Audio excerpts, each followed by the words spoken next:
et donne la parole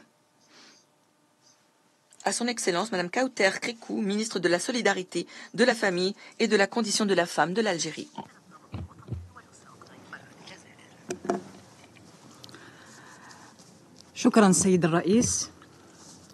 Merci, Monsieur le Président.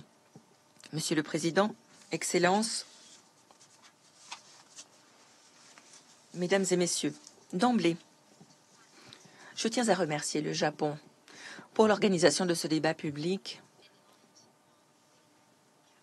à la lumière de la situation catastrophique que connaissent les femmes et les filles dans les zones de conflit, notamment dans les territoires palestiniens occupés. Elles sont victimes de violations flagrantes et systématiques de leur dignité.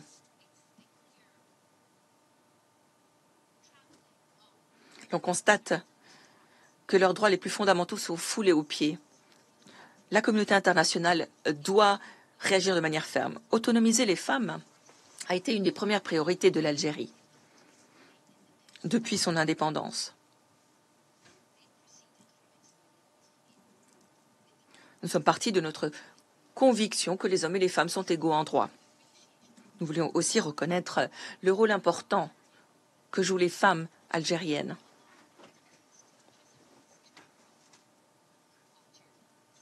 Tout au long de l'histoire de l'Algérie, notamment pendant notre grande révolution. Aujourd'hui, l'Algérie défend ses traditions profondément ancrées en autonomisant les femmes à différents niveaux. La promotion de la femme se poursuit au plus haut niveau des autorités du pays. Monsieur le Président, nous sommes réunis aujourd'hui à la croisée des chemins. Les conflits éclatent un peu partout dans le monde. La violence ne cesse d'augmenter. Et dans l'intervalle,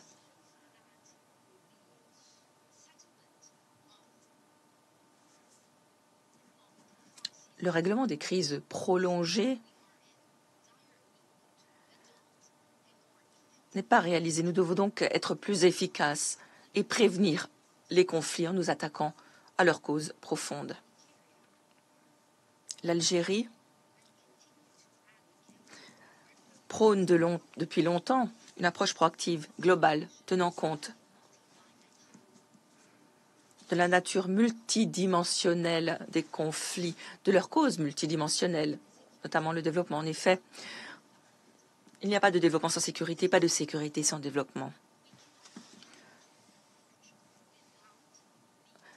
Tout cela n'est pas possible sans assurer la participation de tous les pans de la société, notamment les femmes et les jeunes. Les femmes sont l'épine dorsale de la société. Les femmes sont le ciment de la société, promeuvent le dialogue, encouragent le règlement pacifique des conflits. En dépit de ce qui précède, elles sont généralement ignorées dans les processus décisionnels, notamment les processus de règlement des conflits. Nous devons donc veiller à ce que les femmes obtiennent la place qui leur revient autour de la table des négociations pour pérenniser la paix. Nous réaffirmons la détermination de l'Algérie. Le président de la République, son Excellence le président Tebboune, a insisté sur ce point, disant que nous devons promouvoir le rôle des femmes dans la paix et la sécurité à tous les niveaux, national, régional et international. Nous sommes engagés à promouvoir le rôle des femmes dans le règlement des conflits, dans la prévention des conflits, dans le droit fil des principes qui caractérisent notre politique étrangère. J'en veux pour preuve le dispositif national pragmatique que nous avons préparé en juillet 2023 dans le droit fil de la résolution 1325. Ce dispositif vise à promouvoir l'action des femmes dans le domaine de la paix et de la sécurité. Il s'agit aussi de permettre à l'Algérie de traiter de manière plus efficace de tous les piliers figurant dans la résolution susmentionnée. Les jeunes sont notre avenir, notre présent. Ils sont le socle de la prospérité, de la construction de toute société. Malheureusement, bien souvent, ils sont aussi à l'origine des conflits.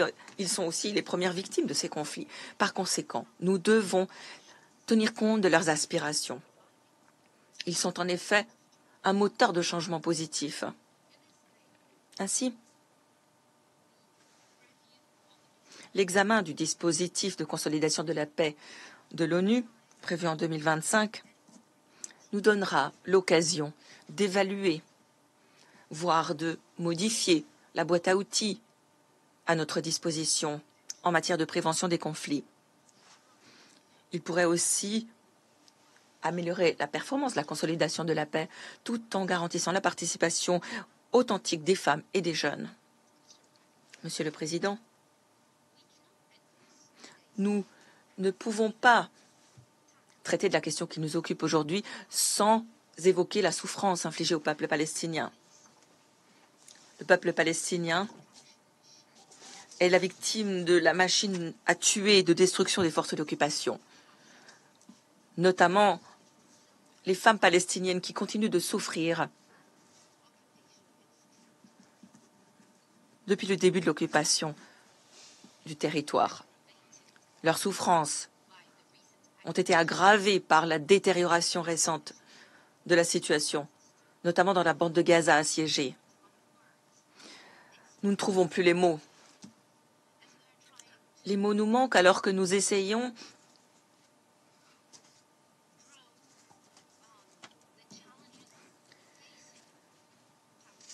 de décrire les défis auxquels sortent les femmes palestiniennes à Gaza, de décrire le niveau de douleur, de peur qu'elles ressentent.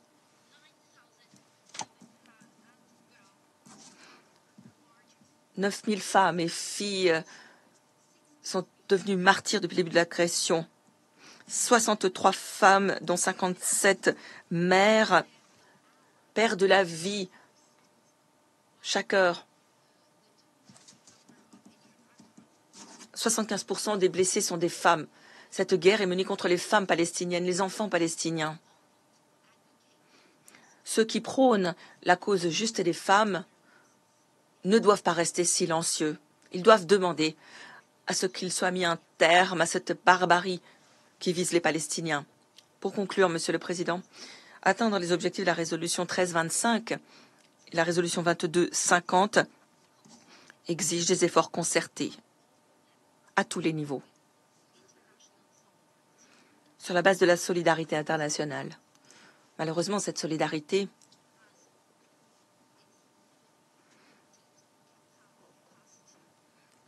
a démontré ses limites, sa capacité limitée à s'attaquer aux questions socio-économiques pour prévenir les conflits et parvenir à une paix durable. Merci. Je remercie son Excellence, Madame Krikou, pour sa déclaration.